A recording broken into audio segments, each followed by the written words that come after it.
Hi everyone, my name is Forever2 and welcome back to Reverse 1999 for the Chronicles of Uluru, London Dawning Part 2. In the last video, we were introduced to Tooth Fairy and her mission to investigate the strange smog and a special case of tuberculosis that is infecting an outbreak that's affected everyone, including the ones that are getting themselves ready for the Uluru Games qualifiers. And we meet this sweet little summer wind child named Flutterpage, who's all dressed in patched up rags. Along the way, we meet Mr. Fogg and his sidekick Brimley, who is a flying hat, riding a toy horse, being a ranger. And then at some point, we get to see our Irish beauty herself, who is turned recluse, who used to be a floor ritualist, named Willow. Unfortunately, tragedy took her leg, and she has been very bitter. So, and I'm trying to piece together the full story here. Until then, we are going to be going for Part 8, Rainy Fish, and I hope you guys enjoyed this video as well, because I really do enjoy y'all taking a watch on my videos and all that stuff. So then, also I'm eating my dinner, bunch of carrots.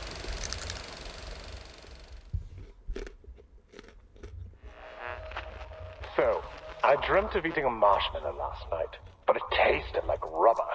And the next day, my wife asked me why I ate the cotton she had in her nose. What? I said it's because the air was so dirty that I wanted to block up my throat. And she laughed. Of course. She says it might be better now that I can't shout and holler whenever someone scores.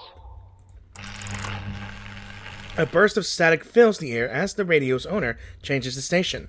These are the highest level of professional arcanists. Their abilities lie far beyond the limits of our bodies, our perception, and everything else.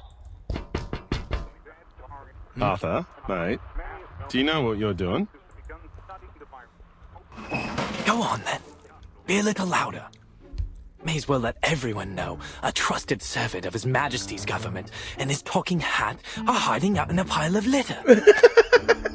I mean, you gotta do what you gotta do in order for you to gain information. But this ain't one of them. Hiding in a trash can is Stell's plan. Oh, that's what you're worrying about? I guarantee you, no person in their right mind will think that a brilliant mind such as yourself would decide to hide in a rubbish pile pretending to be a potato. Ha ha. Since when did you become a comedian? I learned from the best, mate. Once I'm back in Oz, I hope to be awarded the title of Duke of Sydney Slapper. Not that anyone gives a toss about titles of nobility back home. We've got more important things to worry about in the Redlands down under. You know, Brimley, old chap, you don't have to be a duke to be above people. All you need is someone tall enough to wear you on his head. He ain't wrong. Bloody oath, mate. Like I'd let anyone pop me on their head. I'm an intelligent being, not a bloody accessory. He isn't awakened after all. He is a hat. Also, I just realized he's Australian. Yeah. Shh. A small monocular peeks out from among the garbage. Look at that sailor over there. See the ropes in his hand? That right there is presently the most valuable material in all of London to me. Right, a bit of rope. And what about it, mate? It's essential that I have it for my invention. We'll just wait for him to throw the ropes into the pile here, and then we'll be off. Just as simple as that. Why would you need someone else's rope for something? Come closer. Closer. Ready now. He's nearly here. It's no longer useful to you, son. Just throw it down. A bowl of freshly extracted fish guts is poured over him. Oh no. That's just bad timing. Especially fish guts.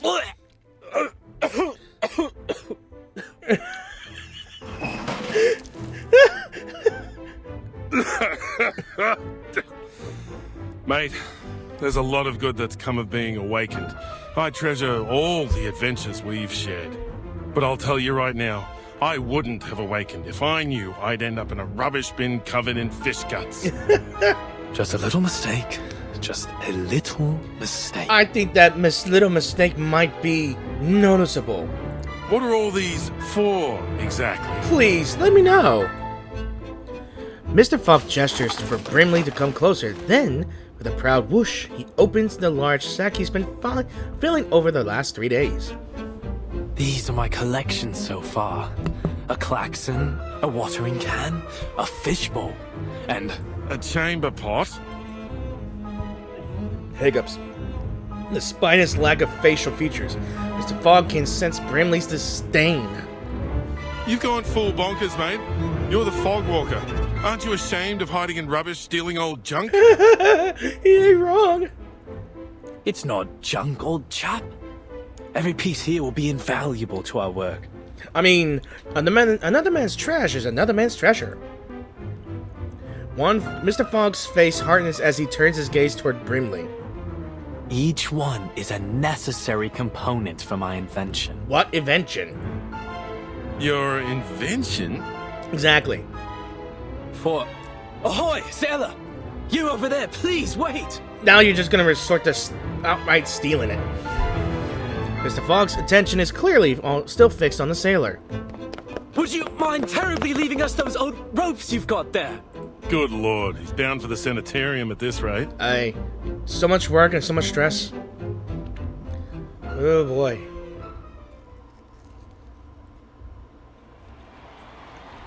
Move along, no pushing. Everyone will have their chance to vote for their favourite competitor. Oi, Sweeney, you only pushed me out of the queue. Good bloody job, mate. I'm voting for number 007, Molson. Molson, the first timer?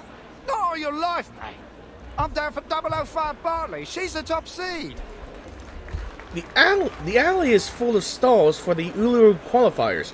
A crowd of people is gathered, their faces painted with Uluru symbols in anticipation of the event. 3 days to the qualifiers. Vote while you still can.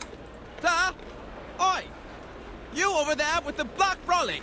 Come on over and vote for the winner. Oi, mister, stop your pushing.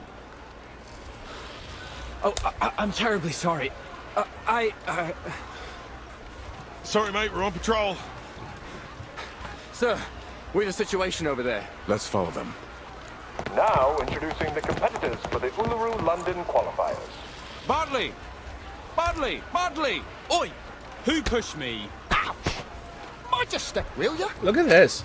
If you're having this much trouble just for voting, I bet it's going to be hell of a chaos when someone says, "Oh, the qualifiers are canceled due to pollution and tuberculosis." Me? Was you that pushed me, weren't it? You should be the one minding your own feet. Arthur, I think we're only making things worse trying to move through this crowd. Looks like we found our troublemakers. What do we do? Keep up with him and bring him in. Yes, sir. Oh, great. We got some police on us. Step into the fairy ring. Just heed my prayer. Get back and stay back. Get away. What did you just throw at me? Just grand. Legs? Or is that a scarf? Want to hit, bro? Want to hit the waves? It's just skipping stones. Now, to preserve this memory.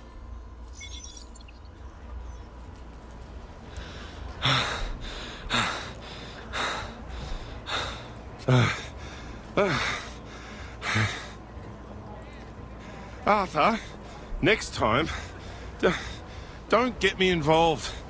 I think I'm feeling sick. Alright, how's a hat feeling sick? But he gave us the rope after all. Nice. Mr. Fogg grins as he looks at the small length of the rope in his hand. Stop right there. Oh, great. He turns his head, and there, standing behind him, are two constables. Seems you two rough sleepers are wanted in connection with a fight breaking out on Cross Street. What? I'll ask you to come quietly and cooperate.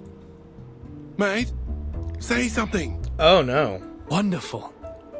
Now I have everything I need for my experiment. The properties of this sea-worn rope should be able to conduct the large particles into the purification vessels. Mate, shut your gob for a minute and listen. Yes, perfection.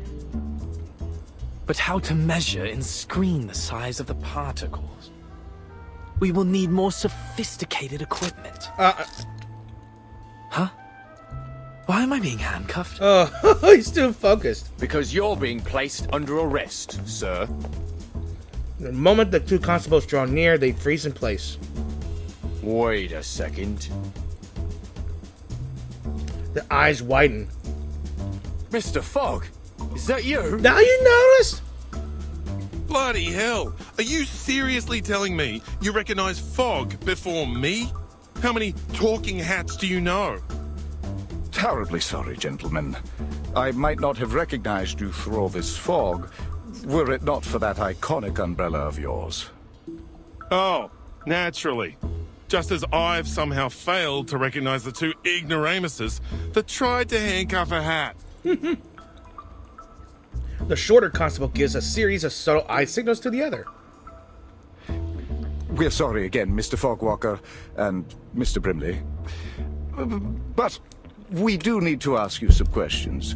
What with you running around, disturbing the peace, and nicking all these strange things you got there? Oh, I didn't steal anything. This is all just rubbish, and it's for official business. I'm going to lift the fog from London. The two constables pause for a moment before their faces break into awkwardly sardonic smiles. I see, I see. All just a terrible misunderstanding, then. Naturally, a bit of old rope, a car horn. Unmistakably the latest in technology. Anyways, mates, best we let you go. You've got a city to save. We'll be off now.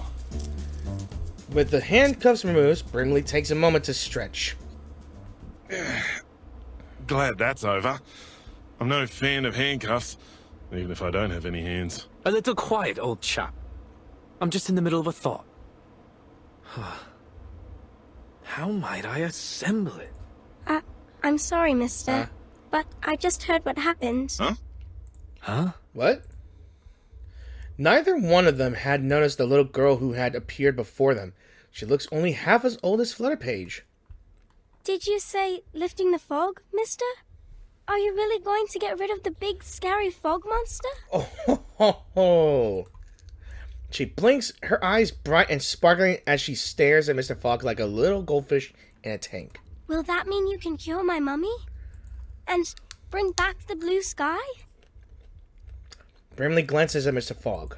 Right? Don't. You're about to give her hope. When no one responds, the little girl grows anxious. Say something, dude! And then we can still have the Uluru Games, right? Her eyes dart back and forth between Brimley and Mr. Fogg, looking for any trace of comfort. My mummy said if the fog keeps sticking around, making people sick, then the games won't come. A faint sob starts to creep into her voice. Mr. Fogg crouches down and shakes his sack of treasures, spreading them out on the ground. Mate, this really isn't the time or place. A klaxon, a probe, a spoon, and a spool of weathered rope. Assembled like so. Perhaps using a large pot, or a baby's bathtub. He furrows his brow, absorbed in the task at hand. The girl gets on her knees as she leans in to get a closer look. It will still need a touch of the miraculous. He gently blows into the base of the glass vessel. There's a crackling sound as a few sparks of light flash briefly in the glass container. Before long, a tiny steady light is glowing within. Voila! It's breathing. It's absorbing the fog. The machine hums as it draws in air, filters it, and releases it through the other side. Yes. The Uluru qualifiers will not just be fog-free, my little friend. They will be sunny. But I'll need some help. Would you and your friends join me in this project, young lady? The little girl's face blushes red. Yes, I'll help. I'll ask my grandpa, my mummy, and Auntie Martha to help too. The more the merrier. We are going to build the largest fog purification machine on Earth. The London Air Pollution Auto-Detect Cleaner. Shorten the name, and we'll get to it. That just looks like a great honking big vacuum to me, mate. Well, there's a little silver lining, I hope.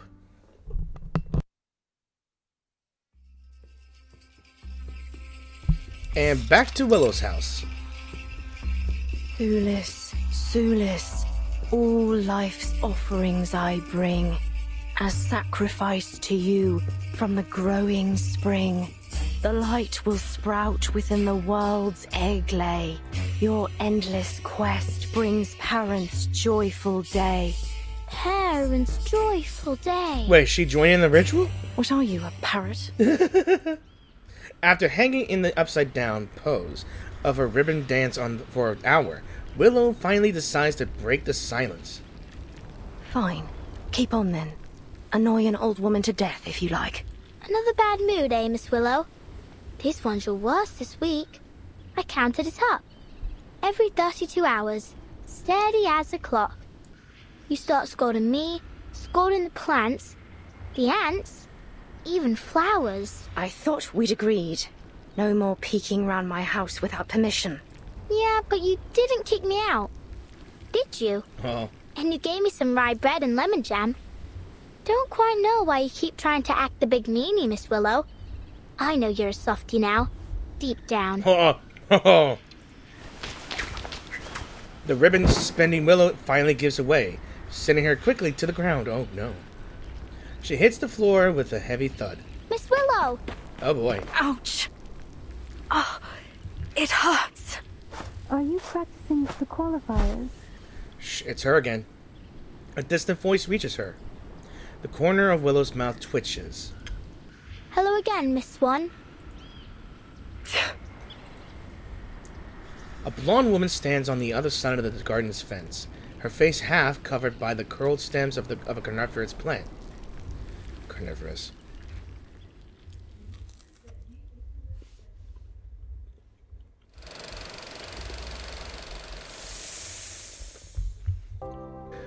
Hesitation and challenge. It looks like, I believe we're going back to Miss Tooth Fairy then. Alright.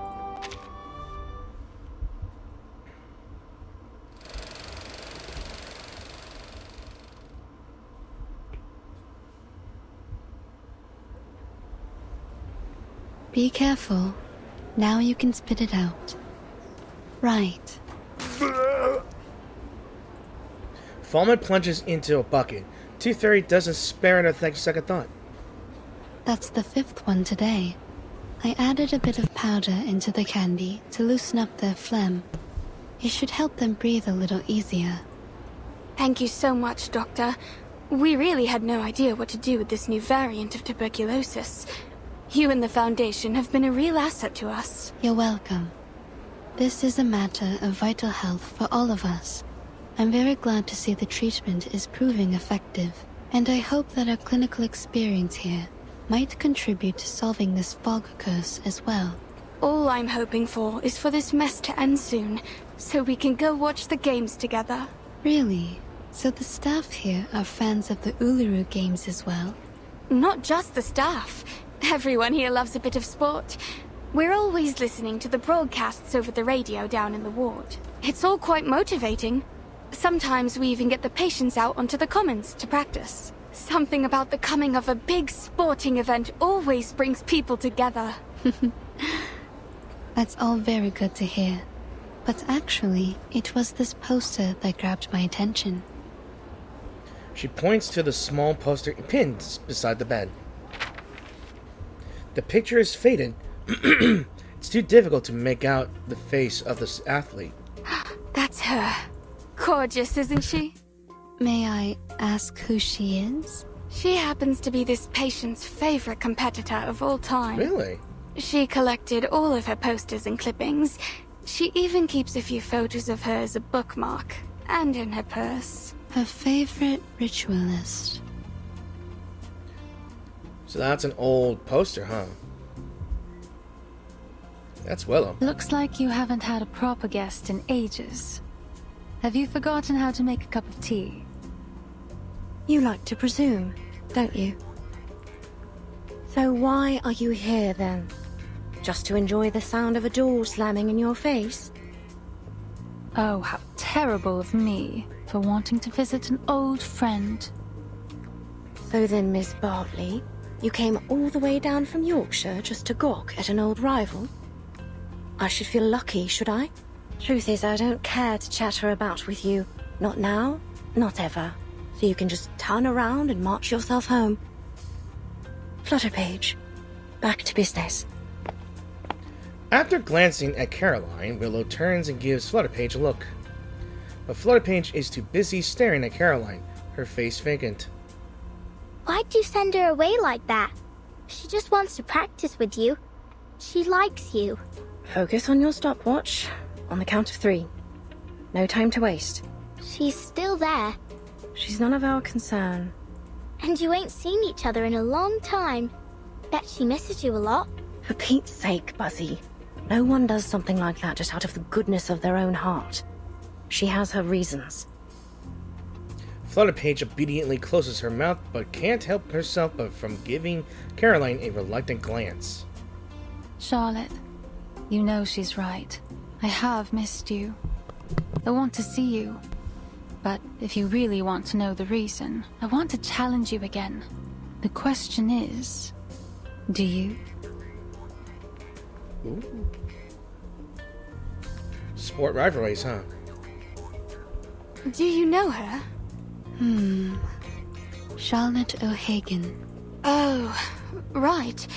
That's the name. Truth is, if it weren't for our little patient, I doubt I'd remember her. Most people think she's too old to compete now, that she's, retired to God knows where. Others say she's become an addict, wasting her life away. I guess I heard in the gossip rags that some people think she's keeled over and died. Too bad for this young lady, but I doubt we'll ever see her in the games again, wherever she is. She's like as not to lose, even if she did compete.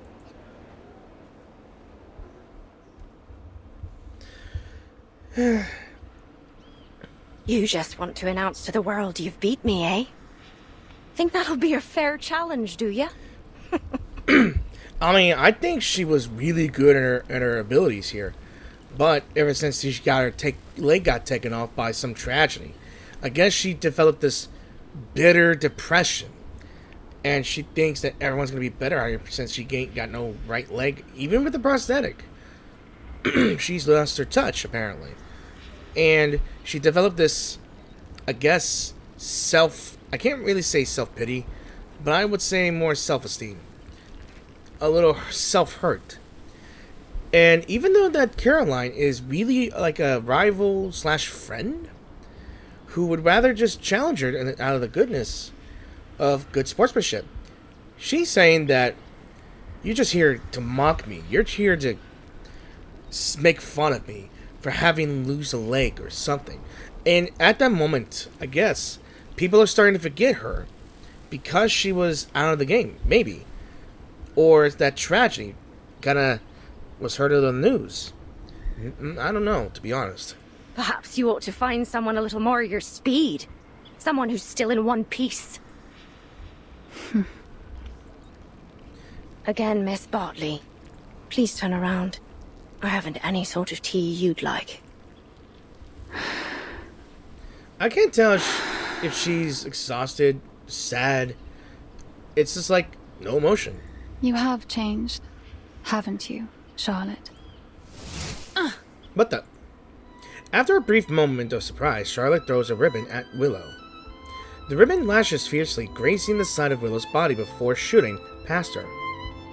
What the blazes are you doing? Is that Flutterpage? What? Or was that hers? Caroline pulls the ribbon back toward her, the cup landing squarely in her hand. She stands there calmly, her eyes still on Willow. You just said you don't have any tea I'd like. But I think this one is just to my taste. Wow, Miss Willow, that ribbon is amazing. It can go from long to short in a second. Is that her arcane skill that uses ribbons? Aye. A little toss of the ribbon to take control of an object at a distance of 10 meters. Catch an object after a turn. You did it. Well done. But your aesthetics were lazy. You're controlling the angle of your left shoulder, which is good, but it only means you're compensating for your poor stance.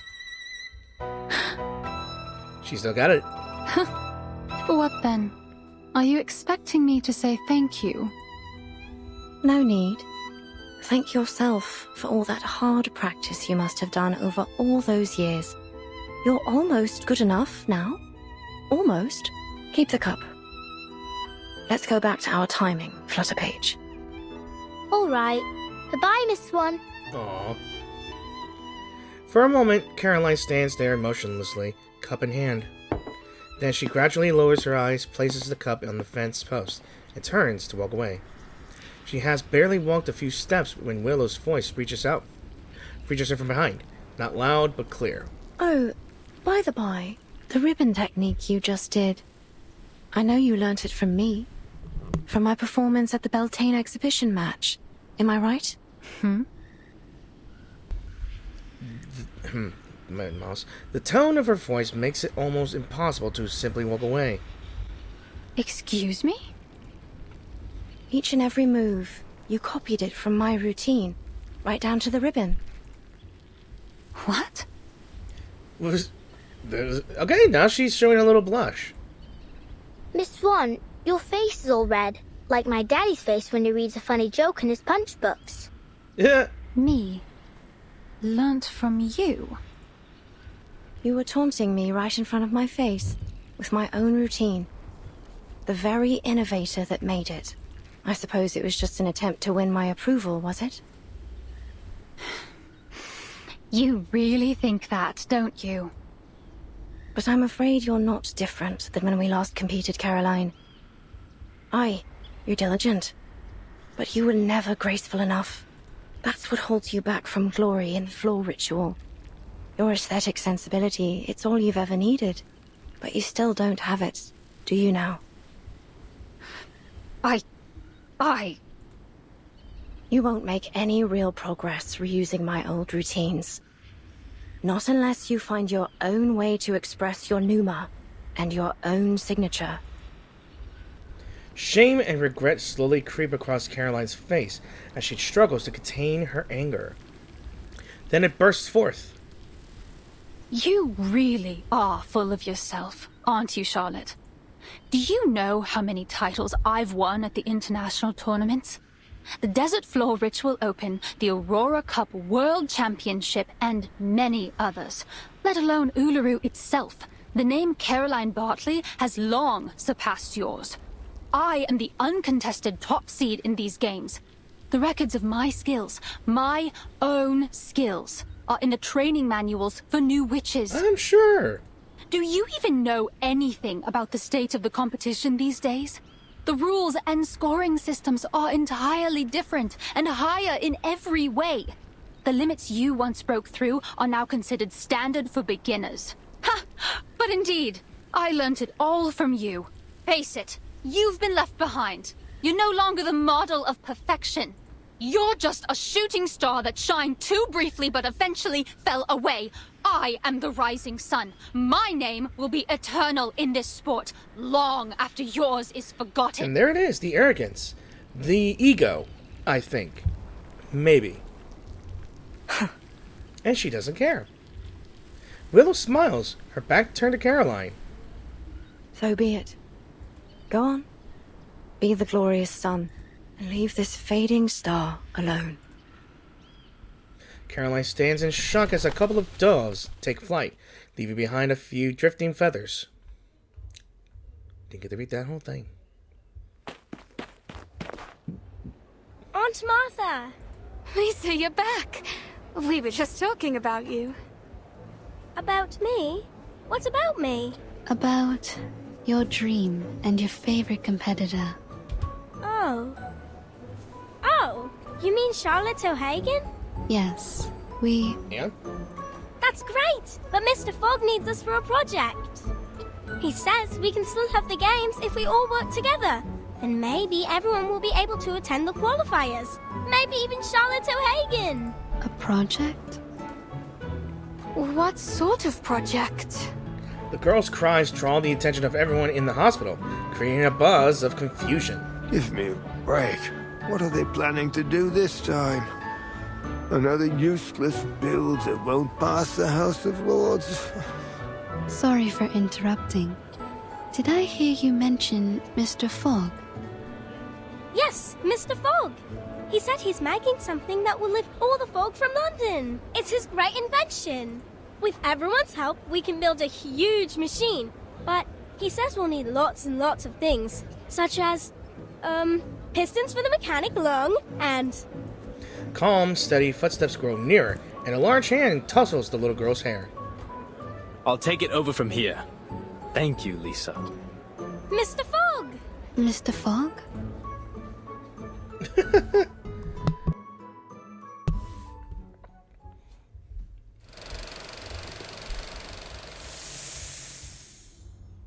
Alright, so his idea is a purification machine, one believes.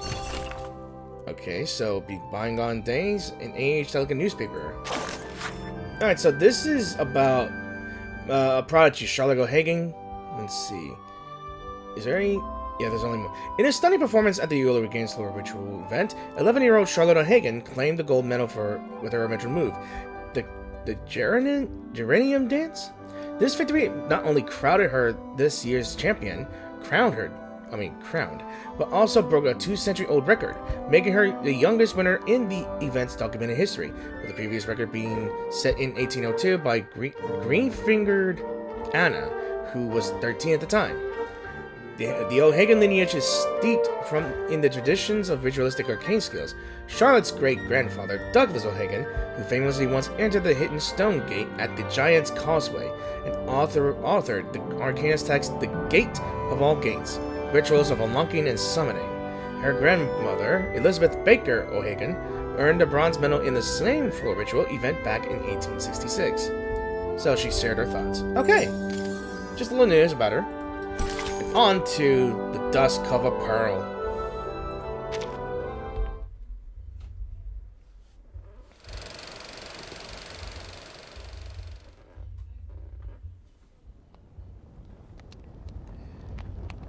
Alright, so another ritual dancing. What's wrong? Miss Willow, I think the water's been shut off. I opened it all the way, but nothing's coming out.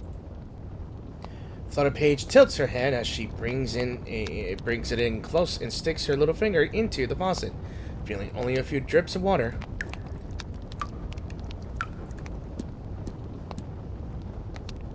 Dangling in midair, Willow wipes the beads of sweat from her face.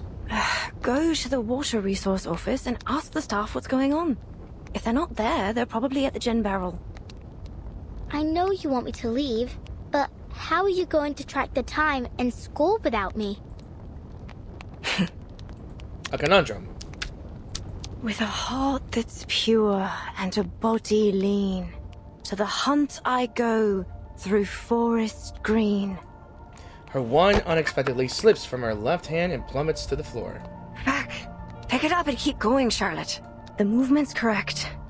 First spin, then run the geranium over the shoulder, let it slide down the back, and as it falls to the ground, step on it to hop into the air.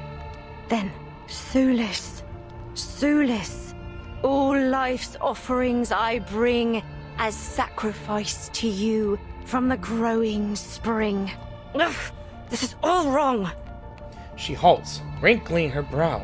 The flow needs to be smoother. All right. Let's try this again. The sprouting light within the world's egg lays. She gracefully descends from the air, her mechanical prosthesis squeaking softly as she lands. Hooray! You did it! Aww! Cheer her up!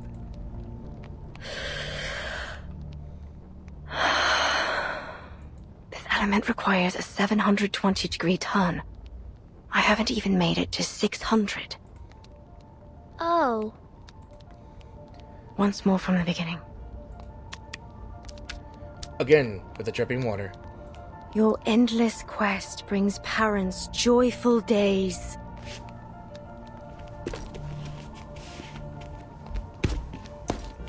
Her body has collapsed on this rotted wooden floor countless times today, and with the setting sun, each fall feels heavier than the last.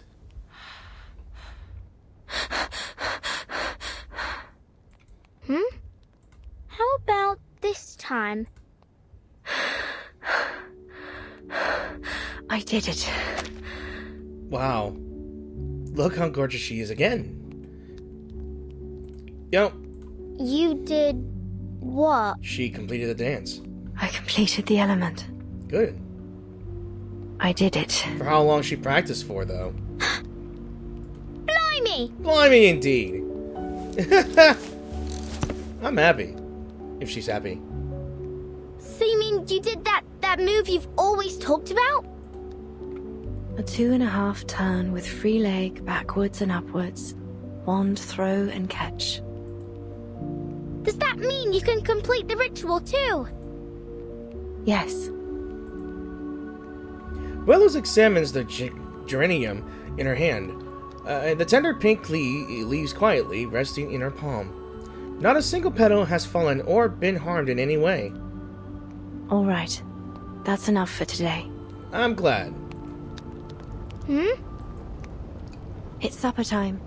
Your mother must be waiting for you to come home with beef stew, fried fish, and bread. I'm honestly thinking that if Flutterpage doesn't have parents or a mother, I'm gonna be very sad. But why? You usually train for about 3 more hours. But she did complete it, what she needed to do. No more needed practice if she got it. Not today. I need a break. I'm totally exhausted. God damn it, that yawn just made me yawn. I'm exhausted too. Flutterpage stays exactly where she is, showing no desire to move. Why are you still standing there? Do I need to get His Majesty's limousine to pick you up? Oh, I get it. If I don't leave now, the critters in the garden will bite my ears. Well, she mumbles to herself as she quickly makes her way to the door. Good. I won't see you off. A gust of wind blows in through the door as Flutterpage makes her exit. With a flick of Willow's wand, she slams it shut behind her. The room settles back into its muted, oppressive stillness. Willow steps into the pale yellow light of the kitchen and shuts the door behind her. Ooh. Bloody. You filthy little stain. Whoever gave you permission to stick to my cauldron? Willow sits beside the sink, absorbed in cleaning her cauldron.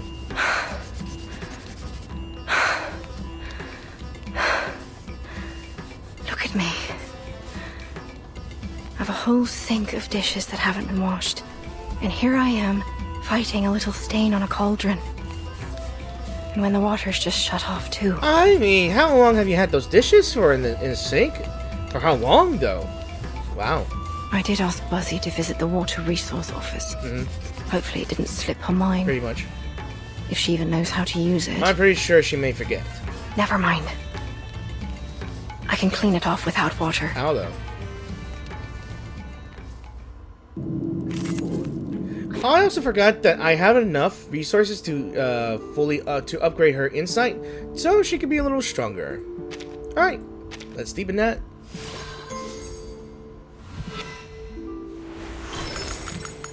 This new outfit is for my next appearance. Now don't go assuming I'm showing it to you because I think you're someone special to me. It's nothing of the sort. It's exactly what she thinks now. You just said it. A bold attempt. Hold on, what the?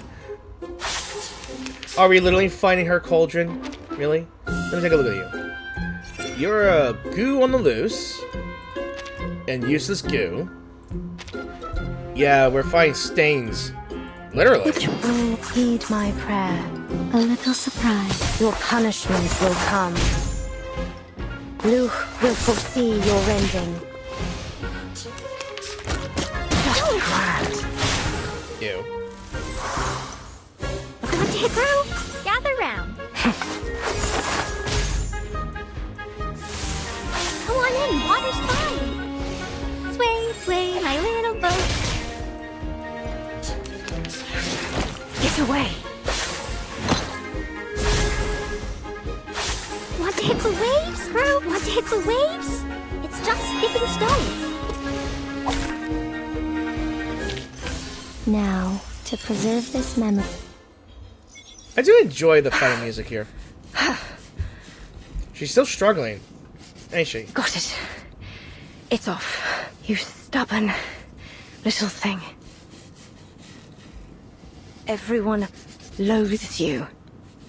Avoids you like the plague. You're just a pathetic little stain, clinging to what you can. Are you talking about the stain, or are you talking about yourself? Do you have no shame to sully the sacred floor with your artificial leg? So what if you finish the element? It won't bring back your leg. Without it, you're no different from a clown. How could you possibly compete again? You're not qualified. No. I'm not. Yeah, like I said, she's got that self-esteem issue. Like, she lost her leg, meaning, like, you lose a piece of yourself. It means, without a piece of yourself being whole, you feel like you're not actually at your best because you lost a part of yourself. And she takes this very seriously. And for her to try to qualify for the special competitors, meaning that, I guess, those who lost a limb or two, the special qualifiers, you could call it that, she's so ashamed of it. She doesn't want to admit it. All the money I spent on this leg, all the efforts I made to finish the ritual, they're utterly pointless. It ain't. When was the last time I ate dessert? Or even a chip, for that matter. Year after year, I've trained harder than the last to make up for my leg. But what's the point? She flings the scrubbing brush into the cauldron. Her heavy breathing gradually slows down. Forget it. Everything will be all right. Just give up. Stop thinking about it. Stop hoping. Don't look back or ahead. Just look at the cauldron. Beneath the dim light, Willow raises her now sparkling clean cauldron to eye level. See how clean it is now? Stop clinging to places where you don't belong. The world is perfect without you. No, it ain't. The rusted faucet suddenly sputters out a blast of water. It splashes across the counter, startling Willow. Ah! I guess Flutterpage did go to the office, didn't she? Willow leaps back with the reflexes of a true athlete. Her gaze quickly falls on the piece of paper on the table. No! She dashes forward, snatching the paper away from the raging spray of water. Oh, she has a a registration form. It's the registration form for the Uluru London qualifiers. She was really wanting to hope to apply. Her hands clutching the form begin to tremble. Before long, the tremors have engulfed her entire body. Still intact.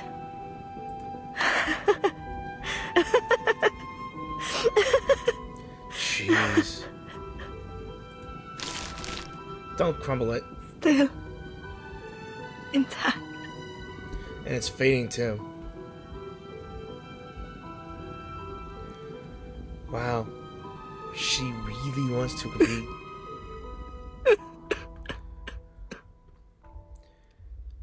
You hear how broken she is here.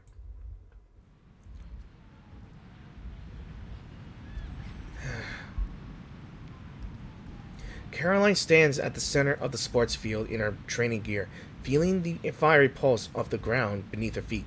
Hey! Oh! Miss Bartley! I finally found you! Flutterpage, is that you? I can hardly open my eyes in all this wind. Where are you? I'm right here!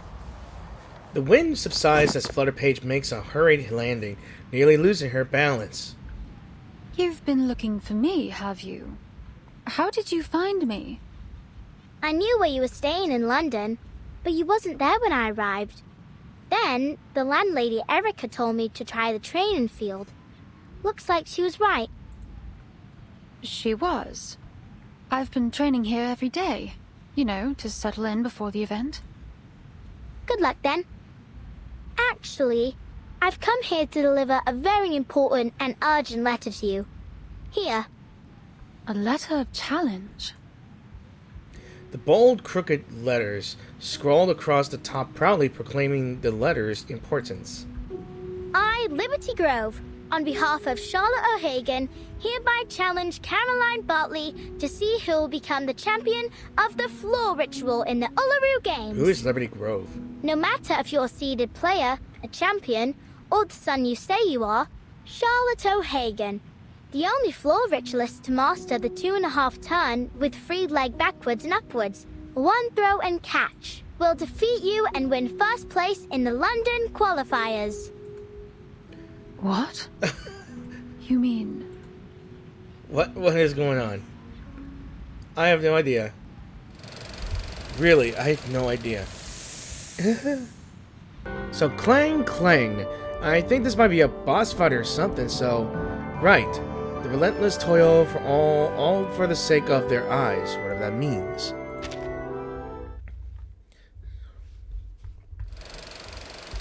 So apparently, Caroline has been challenged. I am assuming if Liberty Grove is Flutterpage. Out of the way! Out of the way! I found the perfect component for Mr. Fogg's machine! Wow.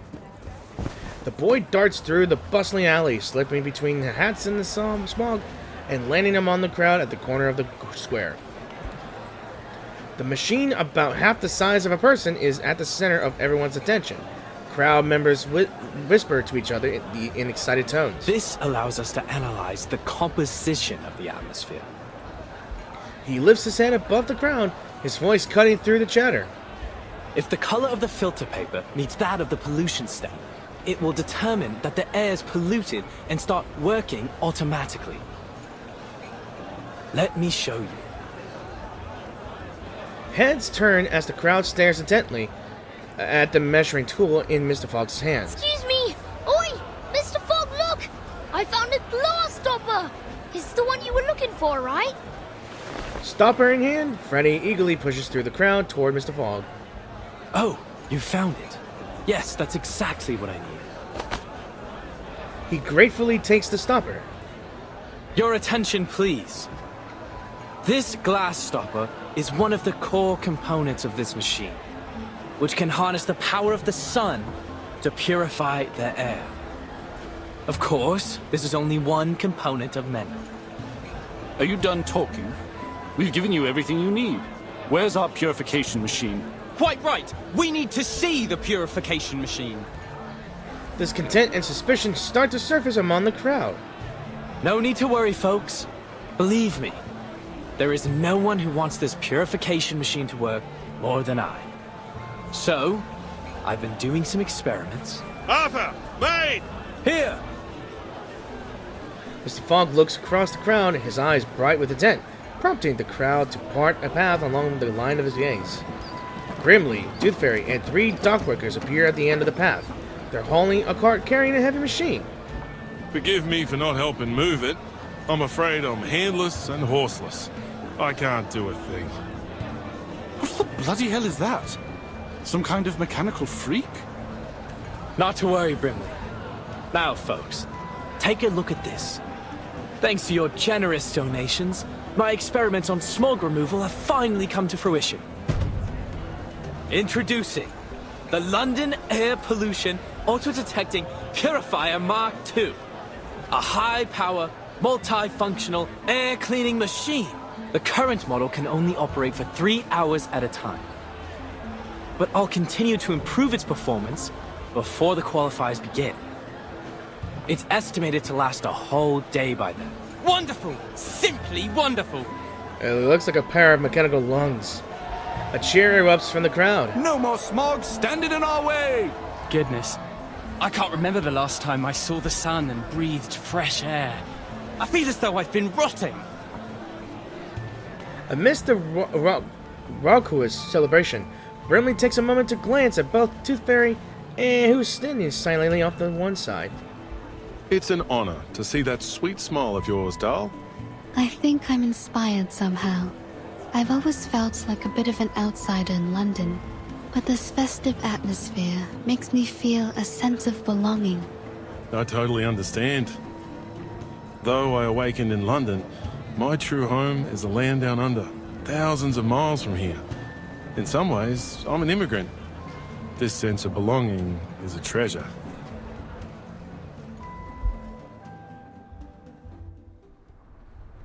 And some Foundation members here. Inside the sleepy car, the radio broadcasts a variety of live updates. Yes. As an East London resident, my chest swelled with pride when I learned that the Uluru qualifiers would be held here. I couldn't wait to see what would happen. That's your 9th sneeze since we got here. Don't blame me. I didn't even want to come. The Uluru committee ignored my application to stay at the Australian headquarters. They couldn't find anyone willing to come to London with all this smog in the air. They didn't have much choice either, mate. The Foundation's been preparing for the qualifiers in London for ages. We'll suffer huge financial losses if it's cancelled. Someone has to make the trip to decide whether we should cut our losses or continue to throw money at it. You must have done something to be the lucky one who has to do the job. So these two are the ones that get to decide what's happening to the games. Holy! The car screeches to a halt as a group of sooty critters scurry by the front bumper. As the shuffling subsides, the engine revs up again. I do apologize. These little monsters are all over the streets these days. So it's the same driver. He sounds so calm. You'd think he was just talking about stray cats. You have to admire the stoicism of the Brits, especially in the face of all this.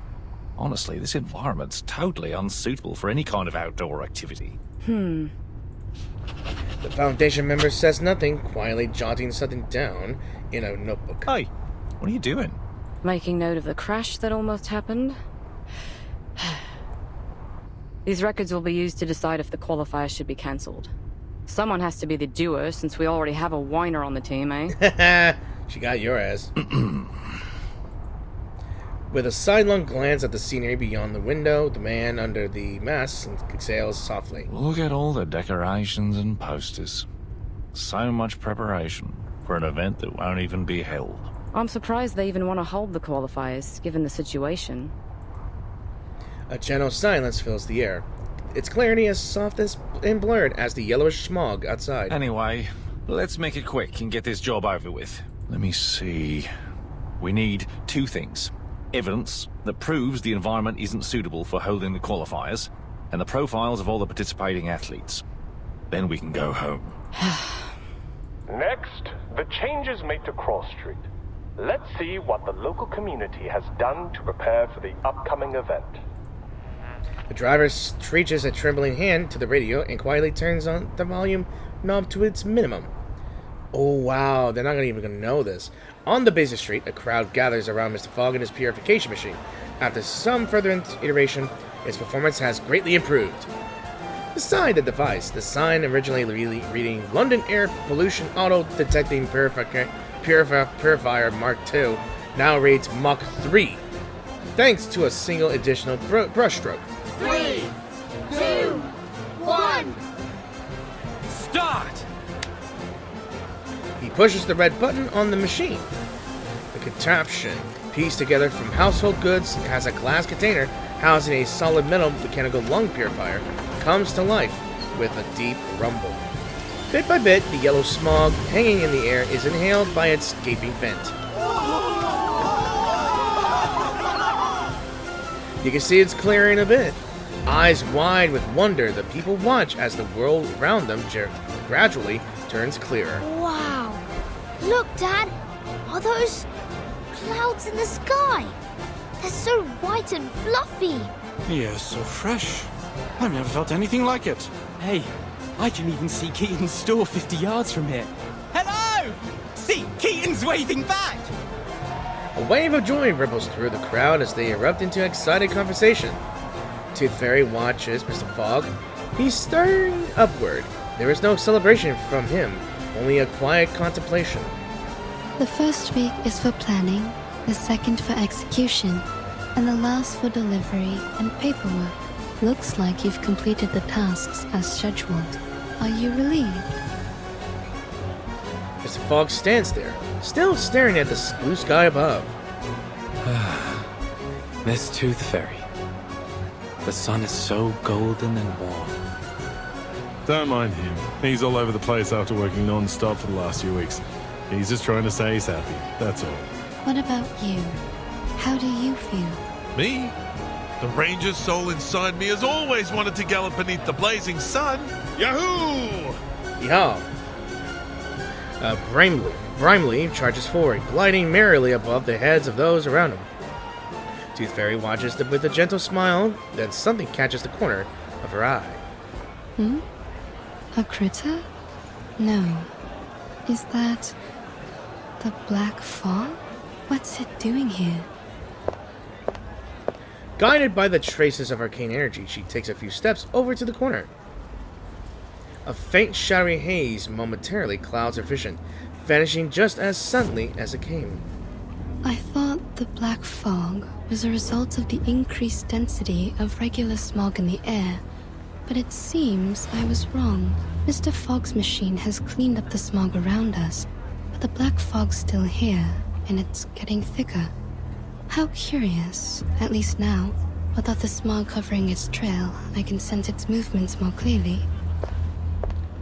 Following her keen senses, Tooth Fairy silently slips into a narrow alleyway. Her nostrils sting as she enters the trail of the black fog.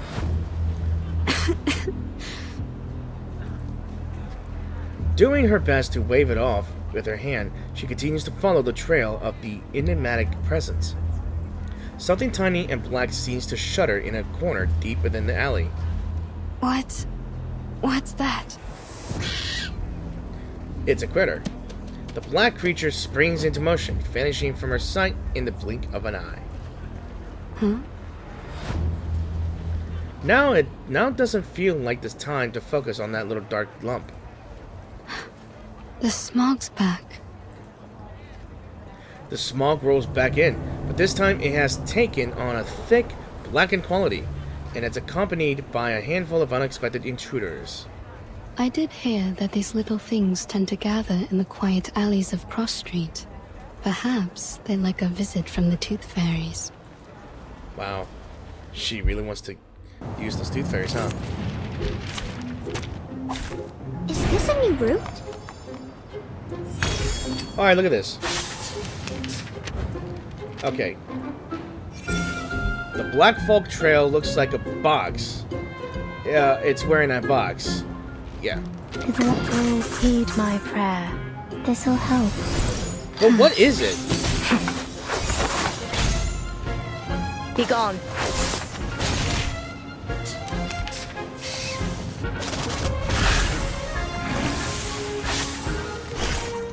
Get away. Oh, hooray. Crew, want to hit the waves? Get back and stay back. Journey to the cosmos. Hold my hand. Come on in, water's fine. Now, to preserve this memory. Slipped away at the first opportunity. She can't make out where they went through the thickness of the smog. I knew it. So the black fog does bring out the smog. Slightly fatigued, she pauses to tidy up her hair. But what exactly was it? Good question. That's gonna put a damper really gonna put a damper.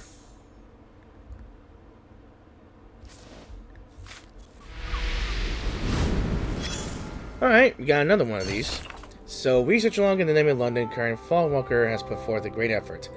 So, another record. So, this must be the, I guess, experimentations with the purification device. Yeah. Yeah, the 7th test. Alright. Onward to Old Wood.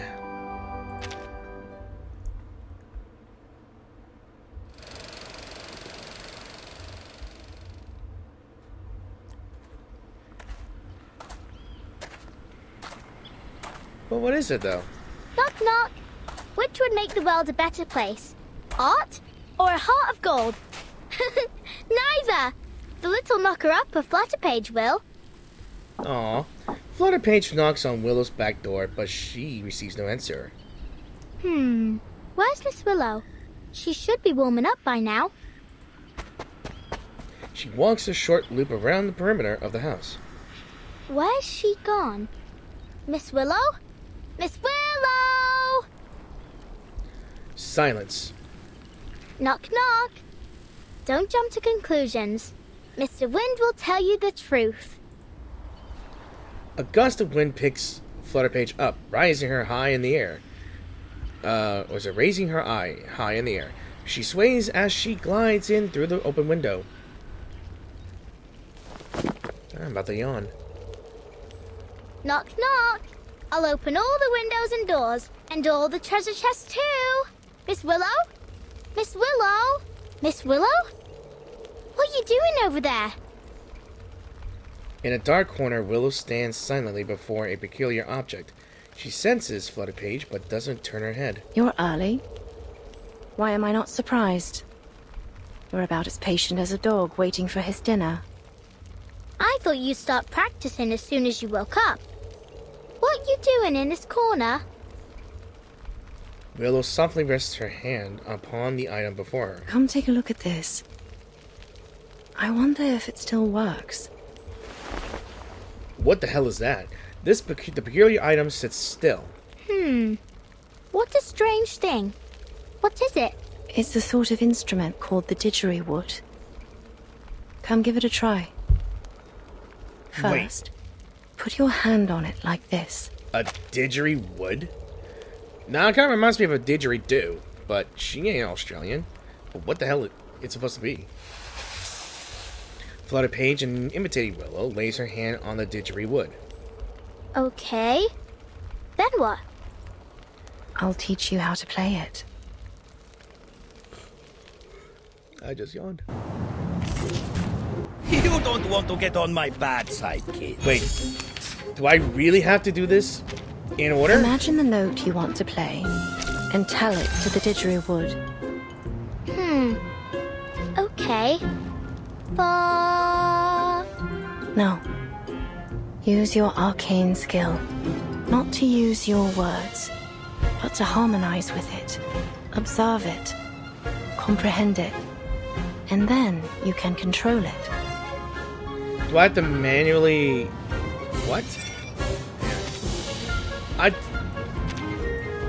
What? I don't know, to be honest. I guess we'll go with this. Maybe? My turn. I don't know. I'm gonna alternate and see what I can go with. Feel my dark embrace. Okay. I had to press it in order, huh?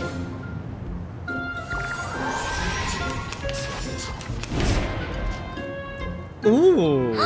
It made a sound. Did you hear that? I didn't. Let me show you how it's done. I don't know.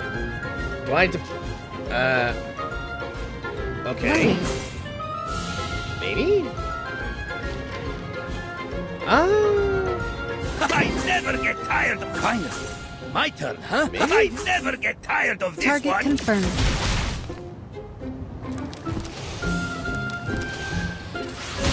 Did I get it right? I'm confused.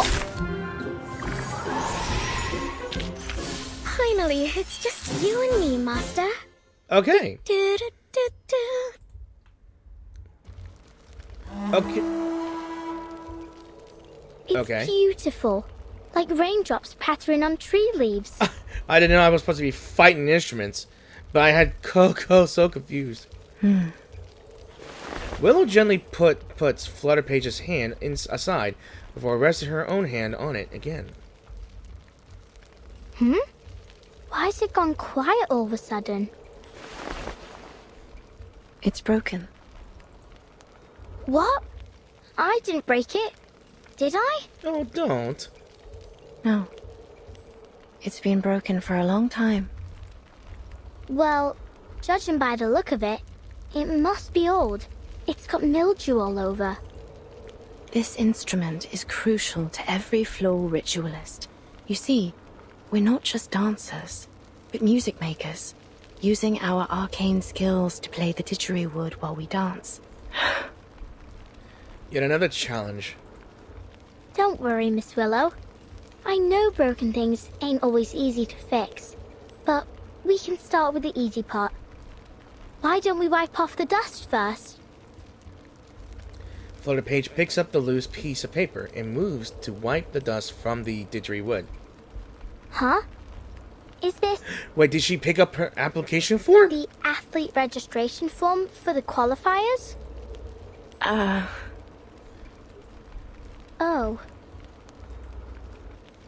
The girl blinks, her hair jutting out in every direction. She pauses for a moment as she slowly reads the paper. And look, you ain't submitted it. Why not? That's the biggest question in this question. There's still time, isn't there? Or you don't want to. No! You already missed the window! Blimey! We've got to do something about this. Oh, that's right. Mr. Fogg said that 2 officers from the Australian headquarters would arrive in London today. I think we can ask them to pull the... What was the word? Willow doesn't respond. Anyway, we need to get a move on. I'll pull you up. Oh, she got the rope on her. Flutterpage tugs desperately at Willow, who steadfastly holds her ground, leaving them at an impasse. She really doesn't want it to. Flutterpage, maybe it's time to give up. Flutterpage turns her head. Give up? What do you mean, give up?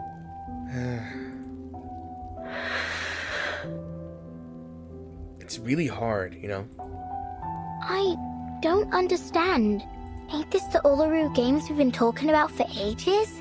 Think of all the effort you've made. You didn't jump up and down in the garden over and over again to dust it, did you? You're an athlete, not a feather duster. And you finished that move! The 2.5 turn with free leg backwards and upwards, wand throw and catch. Yeah, that one! See? How can you just give up? Oh, please. Don't look at me like that. Yes, look at the puppy dog eyes that she's about to give you. Yes, I've always dreamt of completing this element. No one knows better than I how much this means to me. Then why are you... I don't want to talk about it. Maybe you should. Maybe you need someone that understands you. You need a friend, not a rival. Willow lowers her head. You should leave. I need to see what I can do to fix the didgeridoo. Don't forget to close the door behind you. Flutterpage stands frozen, staring at Willow for what feels like forever, before pouting angrily and crouching down, her arms firmly crossed. I ain't leaving! Aww. I'm angry! That's your angry voice? Aww. Unsure of what to say, Willow lets out the moment hang awkwardly in the air. Beneath the painting of the Irish countryside, one stands and the other squats, the grandfather clock marking each passing second with its steady tick. Eventually, Willow lightly taps Flutterpage on the head with her finger. Don't be upset. It's not that serious. Flutterpage continues to stare at the floor, shaking her head forcefully. I talked to Miss Bartley yesterday. You didn't? Flutterpage stands up. Yeah, I challenged her on your behalf with a letter. So her name was Liberty. And, wow. She only visited me so she could show off all the titles she's won. She's not the first to come just to laugh in my face. That ain't true. No, it ain't. Caroline was happy when she got the letter. What? What? She was really looking forward to competing against you. She told me why too. She said you were the most talented and hard-working player she'd ever seen, and that it took all her effort just to keep you in her sight, let alone catch up with you. Because you're different. The one true master of the art. If there were only one gold medal in the history of the floor ritual, it'd be meant for you. Those were her exact words. She wrestles with her memories, yet the emotional pull of the past remains palpable. I only chose to become a floor ritualist because I had a talent for it. I wanted to win. So I practiced and practiced, paying little attention to anything else. Alright, so this is her in the past where she does still have her leg. Maybe. My family, my friends, my life. None of it mattered more than victory. I could tell that she had more color in her skin. To me, there was no reward more alluring than the euphoria of winning. But whenever I looked back at my past glories, I felt no happiness or excitement. Instead, I'd replay every moment in my mind. Every lost point, every imperfect movement, and think about how close I was to failure. So I pursued the next victory even more fervently. I thought, next time, I won't lose a single point. Next time, I'll be perfect. That was what was running through my mind when I was crowned champion of the Beltane. But there was no next time. I really want to know That what was my happened. last competition. I really want to know what happened there. How'd she lose a leg? But you can still have a next time. You can still try again. Look at you. Your skills haven't dulled a bit. What's the point? I've pushed away everyone I wanted to honor with my victories. I've strayed too far from home, not to mention... She cast a silent glance at her leg. Okay, but are you happy when you do the floor ritual? Am I... happy? And yet another big question. See? I love being a knocker-upper. Yep. Every morning, I get to see all kinds of sleeping positions. Some people cuddle, others curl up in a ball, and some ain't even in bed at all. I like watching them wake up too, like newborn kittens learning to crawl. And finally, when they completely open their eyes and stand on their feet, I feel a gust of fresh wind rushing out the window. That's kind of a creepy thing for you to say as a child. It makes me happy. So what about you? Does the floor ritual make you happy? I don't know. The only thing that comes to mind is that after a game, me mam would take me to the old cake shop down the road and buy me a cheesecake. Good choice. The same one every time. That was the only time I'd allow myself to eat dessert. It had raspberries and chocolate drizzled on top. I can still remember the taste. Sweet and tart, with a light bitterness. That sounds ridiculously good right now. I am now craving cheesecake. Oh! So what really makes you happy is the cheesecake after the game. Hey, are you sure about that? What? Yeah. What? Right. Then let's get you registered for the qualifiers so you can have that post-game celebration cheesecake again. What are you...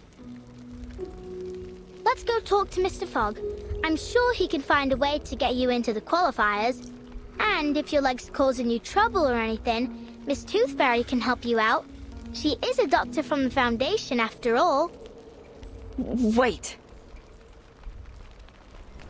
A delicate wind brushes past, causing her legs to lose their earlier stubbornness and follow Flutterpage out of the house. Don't you want to eat that cheesecake? I do. They walk beside the paintings of Ireland. They wind the wind away through the willow-bound torches and mysterious vessels. Don't you think it'll make you happy? They pass through the house's front door. That cheesecake. And leap out of the house. It will, right? Then let's go get it. Life's all about happiness, ain't it? Oh my gosh, she is such a bundle of joy. A surge of fresh air floods Willow's nostrils, hitting her like a full-on collision with the outside world. Lowering her gaze, she catches sight of Flutterpage hovering in the air, a delicate lock of hair swaying in the breeze. You... silly little buzzy. Using a hand spared from Flutterpage's tugging, Willow softly flicks at the silky strand of hair.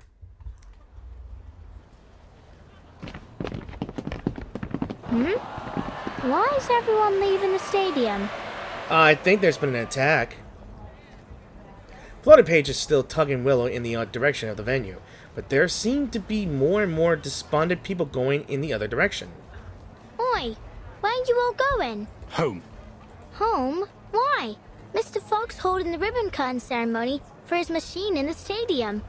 Why ain't you going there? It ain't happening. Pardon? I said it ain't happening. The ceremony. The Foundation officers cancelled the qualifiers. Mr. Fogg's so-called biggest air purifier ever doesn't work. And there lies the big problem. Yep. Bad to worse. Okay, ribbon cutting ceremony. I think this is when, before things gone downhill, before Flutterpage and Willow arrived at the stadium.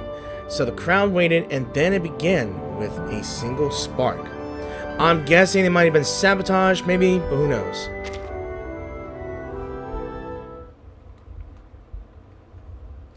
I would assume so. Let me adjust my mic a bit. There you go. 1 hour earlier. Please enter in an orderly manner, everyone. The ceremony will begin shortly. Beside the device, the sign originally reading London Air Pollution Auto Detecting Purifier Mark II now reads Mark III, thanks to a single additional brush stroke. Freddy, can you see Mr. Fogg? I can't see a thing past all these people. You brought the telescope, didn't you, Dad? Maybe I can see if I look through it. Good idea. Here, take the telescope and get on my shoulders. Hold on tight, you hear? This crowd's rabid. All this pushing and shoving just to take a look at a machine. They want to see their sports, that's what they want. Then again, the most exciting thing we've had around here as of late is the rats fighting in the underground. There it is right there. I see him, Dad. I see Mr. Fogg. What's he doing? Blimey. He's smacking the machine. It's really strange looking. About half the height of Mr. Fogg and connected to a very long tube and a massive funnel. Oh, what's that? Right there inside the machine. There's a huge mechanical organ or something. Like a lung. Oh, sod it. Hold tight, Freddy. Dad's going to squeeze his way to the front. All right, I can see them now. Eh? I don't recognize those two in uniform. Are they the officers sent from the Foundation headquarters in Australia? I was gonna mention that, yes. That's what I heard. The Uluru Committee sent them here to supervise the qualifiers, and they'll report the results back to their headquarters too. Ah, so it's down to them whether our athletes make it to the finals in Australia or not. I'm counting on them. Don't get your hopes up here. Oh, please, Will. It's the players that you should count on, not the judges. Well, I hope they like Caroline as much as I do. Look, Dad! Mr. Fogg's about to give a demonstration of his purifier to the officers! I heard that it can filter out the smog within 10 yards of itself, and it only takes one night to process the waste. The qualifiers will only last 2 weeks, so it should manage splendidly. It's working! It's working! Blimey, it's powerful. It's gulping down the smog faster than a builder downs a pint in the pub. I wonder how it works. It's a miracle that a mechanical lung of this size... Yes?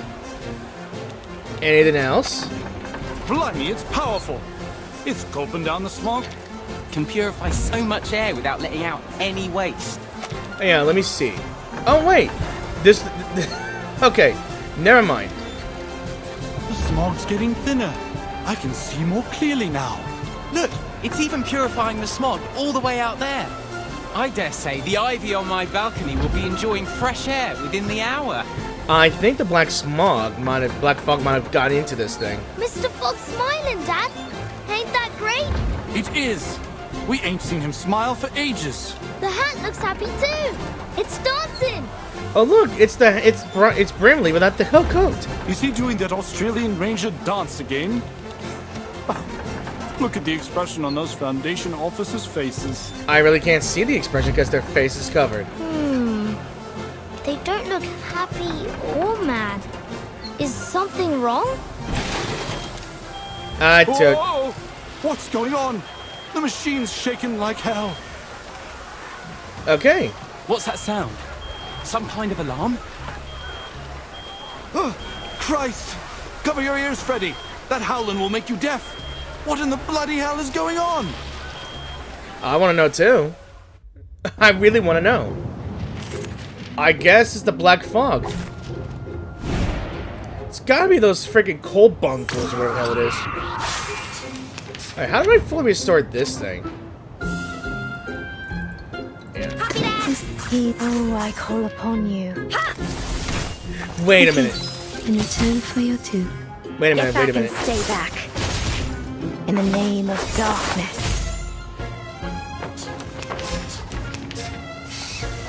Whoa! Don't!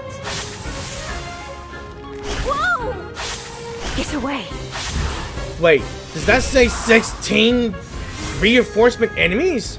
Yeah, that was some of the right here. That's if it's just one wave, and you could usually tell that there's reinforcements coming. There's 16 of them. That's the first thing I've seen. It's a tough one, boss. Crew, We have to build a smoke inhalation in order for this thing to absorb it. Sway, sway, my little boat. I have no idea. Don't! Okay, it's taking damage. That's unfortunate. Is that which one hurt? Oh, I call upon you. Sweetness comes after the pain. I'm healing the machine too. Okay. Okay. In return for your Will tooth. foresee your ending.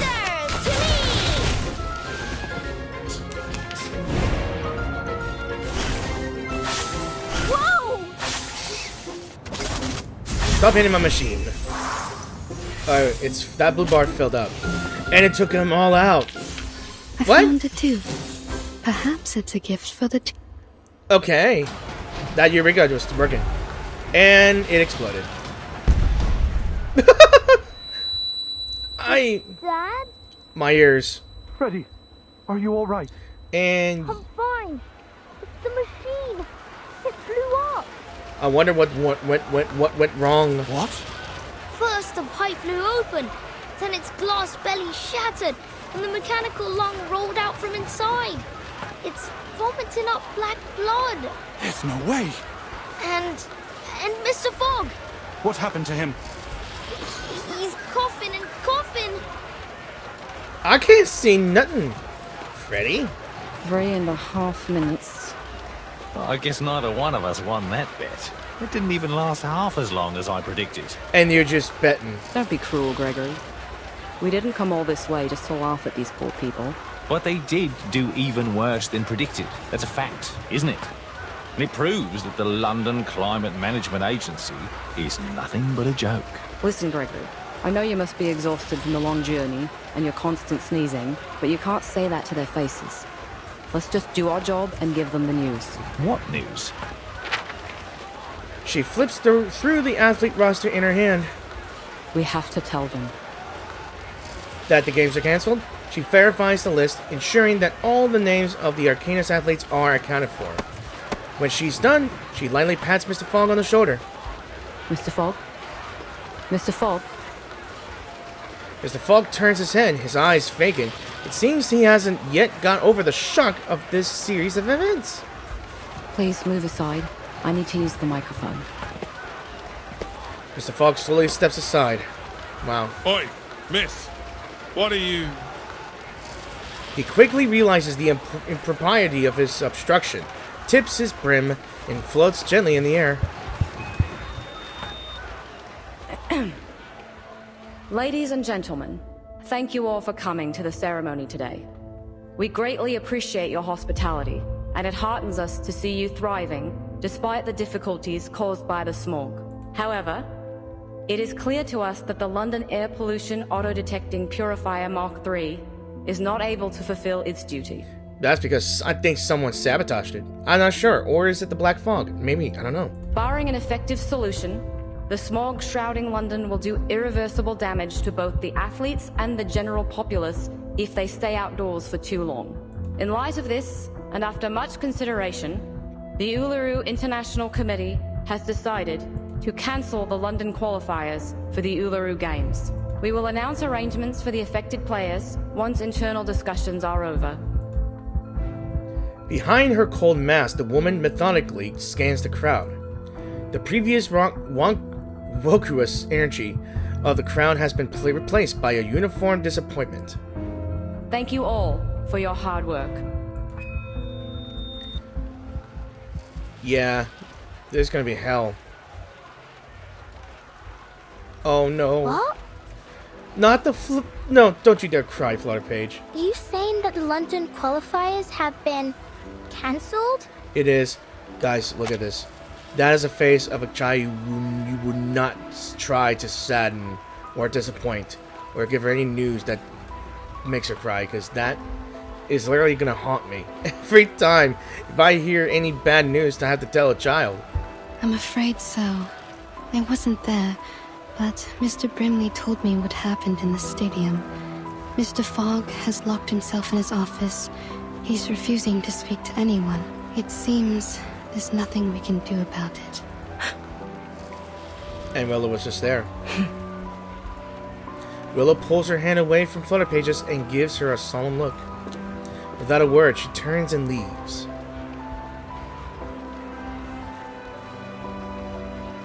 Miss Willow? Where are you going? She's going home. Miss Willow! Miss Willow! She tries to chase after her, but a flood of workers sent to take down the site blocks her way. Miss Willow! Willow turns and gives her one last glance before slipping away into the bustling crowd.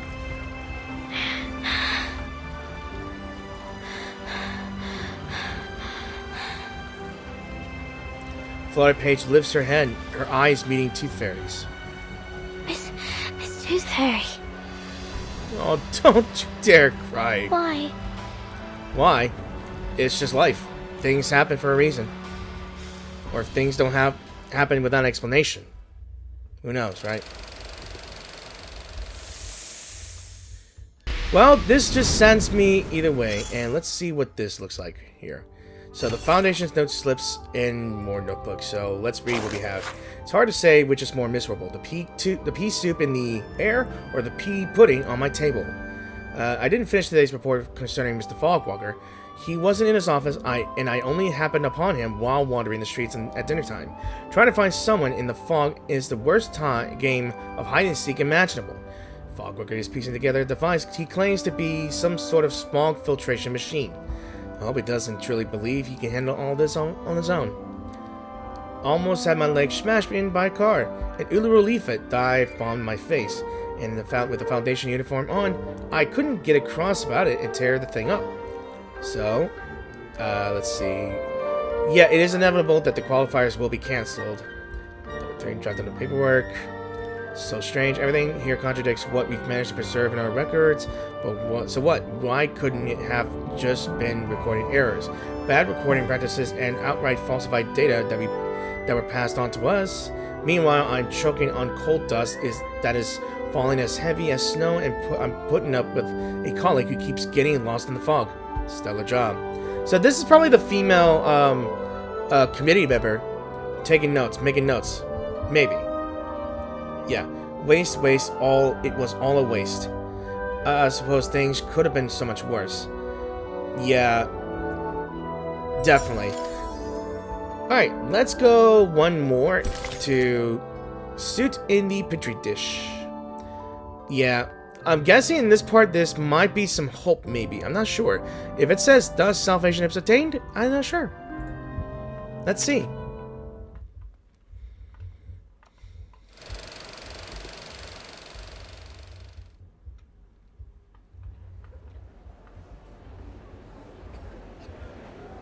The black fog seems terrifying. If I'd been there, I'd have buried myself in the garden or jumped in the sewer before it reached me. Thankfully, all the patients and nurses were fine. Only Leonard's daughter got a few bruises. But what a shame it is that the building was ruined. It was 300 years old, you know. The stained glass alone was a masterwork. Bugger! I just can't seem to spit it out. I feel like my chest's on fire. Take this medicine 3 times a day, and you'll feel better tomorrow. Tooth Fairy hands over the medicine, then takes out a small notebook to jot something down. Case 132. Clinical symptoms. Burning sensation in chest, blackening of ears. Quite different from a regular tuberculosis patient. Maybe this is a different disease altogether. Damn this black fog. Qualifiers are cancelled, fairs closed down, even cross street's been cordoned off. To see the posters of the athletes all covered up with fires, it's utterly hopeless. Workers are striking again, just like the old days. They seem to be the only ones who dare to go outdoors. Although, since so many have lost their jobs, I suppose they don't have any reason to go out anymore. What are you doing, Miss Tooth Fairy? Collecting saliva samples to put in petri dishes. I want to see what will grow. The sample I collected 2 days ago has already grown something unusual. Something unusual? What the hell? A ball of black fog, weaker than the one I met in the alley. Its existence is unstable. Its form changes daily. It doesn't appear to have any self-consciousness, but that critter in the alley was definitely intelligent. Huh. This thing. It looks like the illustration in the old book I read to me son. I can't quite remember the title, but it does mention a creature like Okay, this. we got a lead. A creature like this? Oi, Miss Tooth Fairy! The startled hat hurtles toward them, wobbling as he goes. It's an emergency, Dal. The little tack is in danger. Please, Mr. Hat, keep your voice down in the hospital. The patients need to rest. Sorry about that, but this can't wait. Miss Tooth Fairy, they said a girl's climbed to the top of the old bell tower, and she's planning to jump off. A girl? Oh, it's Flutterpage. Oh no. Oh no, since there are no games, she's gonna take the... Oh no, don't you dare. Yeah, Flutterpage. No normal girl could climb all the way up there. I mean, he's not wrong. But why? What is she planning to do? Besides the unthinkable. Oi, girl! Get down! It's dangerous up there! Alright, hang on. Look at all this. There's a fairgrounds here, and there's all that due to that. Not even the noise of the carriages and the crowd can reach as high as the bell tower, let alone the shout of one passerby. At the top of the tower, Flutterpage is contently airing out her linens. Knock, knock. The little knocker-upper loves hanging sheets. Every one of them brings back a sweet memory. And she's not depressed. Okay. The first sheet smells like cucumber and tobacco. The second, night dew and stars. The third, mummy's cuddles. I think there's been a misunderstanding what she's doing. She's doing laundry. Maybe? You know, you didn't need to come up so high just to She hang literally sheets. is hanging her sheets to do laundry very high in this tower. Miss Tooth Fairy, well, what are you doing here? Having finally reached the top of the tower, Tooth Fairy exhales heavily. I wanted to ask you the same thing. I'm having some quiet time in my secret base. Off you pop. We'll meet up later. She gently shoos the canary fluttering near her feet. I understand your need for privacy, but given that almost everyone in London is talking about a girl who's about to jump off the bell tower, I'd say this isn't the spot for it. Jump off the bell tower? Oh, like I might fall. Don't worry. I'll be fine as long as the wind's blowing. I'll ride it all the way to, Australia? Wait, what? Yeah, Australia. They must be preparing for the finals there. So she's thinking that she's gonna use her arcane skill to fly all the way from London to Australia. You may realize there ain't no wind between the oceans, right? Unless she's planning on riding a squall or a storm. That's a dangerous thing to do. The girl fidgets nervously with the clip haphazardly tucked into her hair. Come here, Miss Tooth Fairy. Have a seat. Tooth Fairy gracefully swings her leg over the railing, and the two sit quietly side by side, their feet swinging among the clouds. Come on, Liberty! Quickly! It's dangerous Shut up up, there! dude. Sorry. Don't listen to him, Liberty! Oh, you! Watch your word! She might jump right You off see the how bloody scared thing. they are now? The clamor of the streets below continues. Why? Why what? First, they told me to get down, and then they told me not to. Why'd they change their minds so quickly? Not just them. It's like all of a sudden, everything's changed. People said they wanted the qualifiers, but then they cancelled them. They said they'd find a solution, but then they just completely gave up on solving the problem. Why couldn't they just keep at it until they achieve something? It's like climbing this bell tower.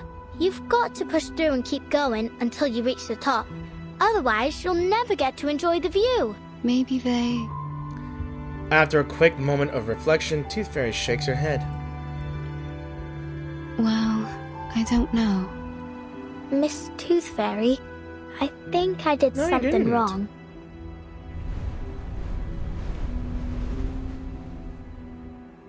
Aww.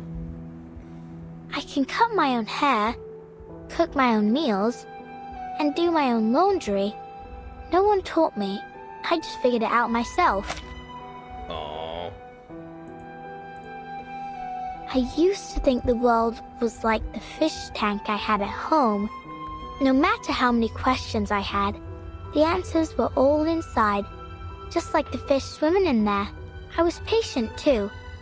I'd take the fish one by one and carefully look them over.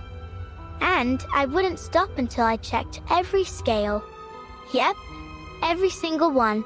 Well, unless Mum and Dad scolded me. Actually, sometimes I couldn't figure out why they hit me. I just had a lot of questions, and I wanted to know the Poor answers. kid. Poor kid. Anyway, now I've learned the truth about the world. It's different from what I imagined. I thought it was a round tank, but it was actually square. I thought there were goldfish swimming inside, but actually there were pinching crabs and chomping sharks. Sometimes even just pieces of rubbish. The round tank only existed in my mind, and all the answers I found were nothing. Just my imagination. And what's worse is that I hurt others with my imaginary answers. A gentle breeze rustles their hair. You mean Miss O'Hagan? Oh, she's starting to cry. Please don't. I let her down. No, it's just bad timing. Bad coincidences. Things just happen. It's not your fault. it's just bad luck. In all honesty, a faint scent of lemon floats by. Tooth Fairy gives an unexpected smile. I spent my entire youth learning how to get along with others. And you know what I realized? People will change as long as the result benefits them. Once things are going well, whether expected or not, people often forget the goals they set before they reach that point. What I'm trying to say is, we need to remember who we really are and what we really want. Flutterpage turns her head to look at Tooth Fairy, curiosity in her eyes. Tooth Fairy tilts her head to the side as though deep in thought. Miss Willow must have known what she really wanted. Otherwise, she wouldn't have become the youngest floor ritual record holder of the century. She pauses. I'm sure she understands that it wasn't your fault. You didn't hurt her. In fact, you didn't hurt anyone. You just need to look at the fish tank in a new way. Flutterpage looks off into the horizon. It hurts. She presses her hand to her cheek, her little face scrunched up small. What's wrong? Let me take a look. Don't tell me.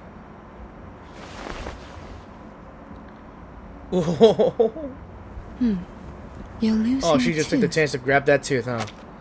Oh, she just... A new tooth is pushing out the old one. A new tooth? But I've already lost all my baby teeth. Open your mouth. Don't worry. It She's gonna won't take hurt. this. Aye. Ouch! It's out. Nice one. Look. A new tooth for her collection. She opens her hand, revealing a perfectly intact tooth. I thought I didn't have any baby teeth It's left. not just that. Well, you don't anymore. This was the last one. Flutterpage moves closer to get a better look at it. Ew, it That's why you should brush your teeth. And eat some fresh fruit and mint. It does. I suppose I'll keep this Yeah, then. I like I said, I keep forgetting that Tooth Fairy collects baby teeth. I don't know why, but she does. Maybe because she has tooth fairies in her mouth. I'm not sure. Tooth Fairy produces a handkerchief, contentedly wraps the tooth, and stows it in her pocket. You're not gonna question that, Flutterpage? You're not gonna say anything? Okay, so I think I'm going to end this video here. It has been, like I said, an interesting section of chapter so far. There was some hope left, some bit of sadness, and I guess a eureka moment for a guy that is inventing something that is literally going to purify the smog, only for it to, I guess, overwork, or somehow something went wrong, and poof, that's it. You had some moments there, but ultimately we got in some bad times. So I'm thinking in the next video, back in the game, might be some miracle is going to happen either way. And I truly thought that Flutterpage was going to jump and not fly. And then I forgot that she has an arcane skill that uses wind. And I'm not sure why she wants to fly all the way to Australia. It's just impossible. Like, really impossible. And another reminder that Tooth Fairy is just weird when baby teeth are involved. So, I will end it here. So, thank you all for watching this video, and I hope you enjoyed this video. If you did enjoy this video, please give this video a like or dislike. Any comments will be helpful. When was your most, I guess, disappointing moments when you had this expectation of a sport event coming up, only for it to be cancelled? I mean, everybody hates the fact that any sport event, that we all prepare for it, only to get cancelled due to unexpected things. Like weather condition, hazard conditions, maybe, I guess, distance? I'm not sure. But, like I said, I'm enjoying this chapter for this event story so far. and I will continue with this on another video. So, again, thank you all for watching, and I will see you guys in the new video. So, have a great week. Bye.